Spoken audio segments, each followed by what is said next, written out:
ప్రభు చెవులు వింటా ఉన్నాయి. ఆయన చెవులు దయగలిగిన చెవులు. నువ్వు సైలెంట్గా ఎవరికి వినపడకుండా, కొన్నిసార్లు ఏడుస్తారు దుఃఖంతో, వేదన ఎక్కువై, అది కూడా వింటాడు.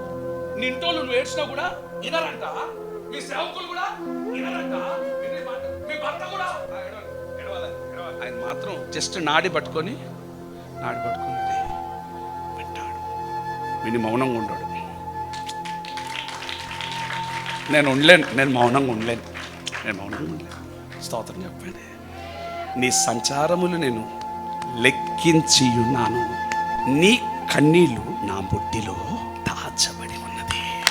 నీ పిల్లల విషయమై బొట్టు కార్చావా విన్నాడు. నీ భవిష్యత్తు గురించి కన్నీళ్లు బొట్టు కార్చావా విన్నాడు. నీ పిల్లల కొరకు కార్చావా విన్నాడు. నీ కాలేజ్ కొరకు కార్చావా విన్నాడు. నీ జాబ్ కొరకు విన్నాడు.